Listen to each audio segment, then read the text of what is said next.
What's good, YouTube? It's your boy Trinidad MMA back at it again with another video, and today we're doing the recap of UFC 268.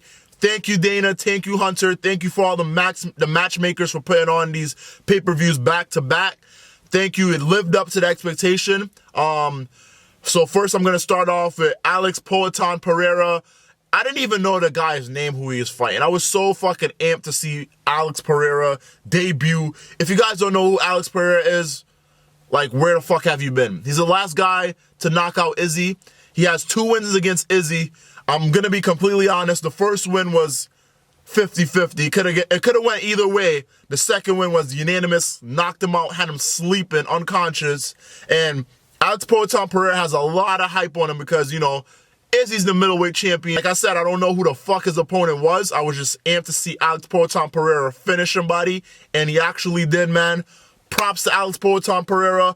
Props to Glover Teixeira MMA. Glover, last week, Glover just won his fucking belt. Came in Alex's corner, and Alex just came and fucking annihilated whoever the fuck that guy was. I'm sorry to you, that guy, but come on, man, come on. We're all here to see Alex. Alex did his thing, man. The first round, I was very nervous because the guy tried to take him down. And that was the whole first round, was the guy attempting to take him down. I'm like, fuck. This is like the big key to his MMA game, because standing up, nobody can stand with. Nobody in this world can stand with Alex Poatan Pereira at the middleweight division. And boy, did he make a fucking UFC debut. I believe he definitely won $50K for that fight, for a performance of the night. It was just a beautiful switch knee that he landed on that guy, which he also landed on Jason Wilness to finish him in his kickboxing fight. So my coworkers who I was watching the fight with were going nuts. I'm like, dude, like, I was going nuts too, honestly, but I'm like, I've seen this before. I've seen this guy land the same switch knee and knock somebody out before. Like, you guys, this is old news. Like, he's done this. This is what he does. But props to Alex Poatan Pereira, man. Joe Rogan did a great job of solidifying him and making it known that he's a motherfucker and he's that guy. He's that guy to keep your eyes on. So props, Alex, man. You did your thing. 4 months you spent out here away from your family. Now it's time to go back home to Brazil and enjoy it, man. Great job. Let's move on to the fight of the night, honestly. The fight of the night wasn't even the main event. The fight of the night was the first fight on the pay-per-view. Justin Gaethje versus Michael Chandler was everything we expected it to be. It lived up to the hype. Michael Chandler got a lot of my respect today, well, last night, because he's not a cringy guy, but I feel like, in my opinion, like, he talks too much. Like, he's like a preacher. Like, he preaches about, oh, I'm just good, and, you know, I'm gonna go out here and blah blah blah. Like, I don't know what it is, but he's just like a type of guy that's just like, shut the fuck up, Michael Chandler. But he definitely gained a lot of fans because he went out there and did his thing, man. He did his thing. Like, he absorbed a lot of strike. Gaethje fucked him up, but he was always there. He rocked Gaethje multiple times. Had Gaethje stunned. Had Gaethje doing the wobble dance. Like fucking, like when Barbosa hit Kevin Lee. Fucking Michael Chandler did his thing, man. He fucking went in there, did not get finished. There was times where I'm like, how is this guy eating these punches? How is he surviving? On both sides, too. I was like, Justin, oh fuck, Justin's out. Justin's wobbling. How is Justin surviving this? And then it switched over. How is Michael Chandler surviving this? And they were just going back and forth, back and forth, back and forth. Of course, Michael Chandler absorbed more of the nastier strikes. His face was showing it. Justin's face wasn't showing it at all too much, but he did get rocked. He did almost get finished. Both guys did almost get finished, and it was just a back and forth, non-stop, action-packed war. Michael Chandler, come on, bring it on, pointing at the crowd, being very entertaining, and I felt like Michael Chandler was trying to win, but in the third round when he realized, like, ah, shit, you know, I'm beat up, I'm battered up, Justin Gaethje's still here being very patient. Let me get the crowd on my side. So he was amping everybody up, and it worked, you know. It worked. He was amping everybody. Well, it didn't work. He didn't get the win, but it did, like, give him extra energy, and he did his thing, man. Props to Michael Chandler. He earned my respect. I'm going to stop fucking shitting on him. Rose Namajunas defended her belt against Zhang Weili. It's very hard to pronounce her name for me. I don't know why. My tongue is heavy. But I was telling everybody, I'm like, this fight's not going to go how it went the last time. It's not going to be a quick knockout. It's going to be a war. And Zhang Weili did her thing. She showed that she improved.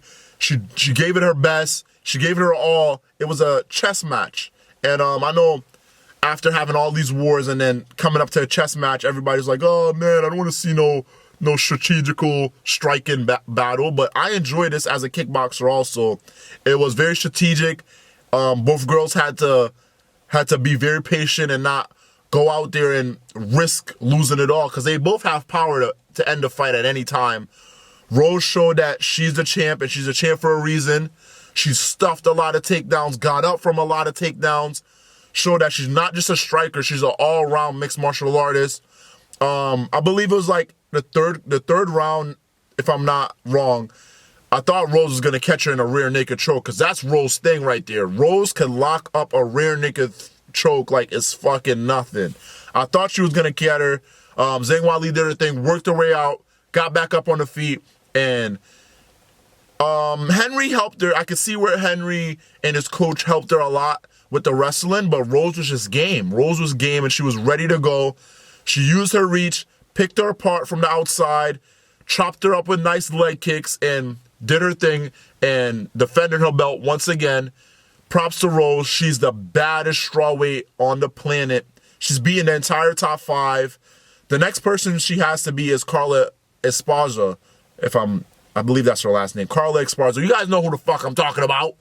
That was the last person, not the last person to beat Rose, but she beat Rose, and Rose never got her redemption against Carla. So this will be a good fight, actually. Carla was the first one to hold a strawweight belt until we saw Joanna and Jacek just beat the holy living shit out of her. So this is going to be a very good fight. Rose has avenged all her losses except for that Carla loss on the Ultimate Fighter.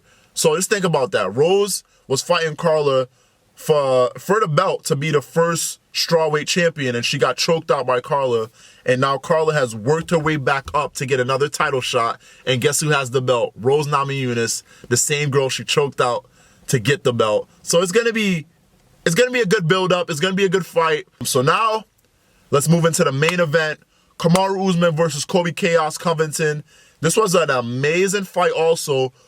We seen that Colby was more patient. He was smarter. He was more laid back. He didn't put in as much volume in the first round as he did in the first fight because he knew Kamaru could shut his lights out at any time. Kamaru is the pound for pound best welterweight of all time, and this is coming from a diehard George St. Pierre fan.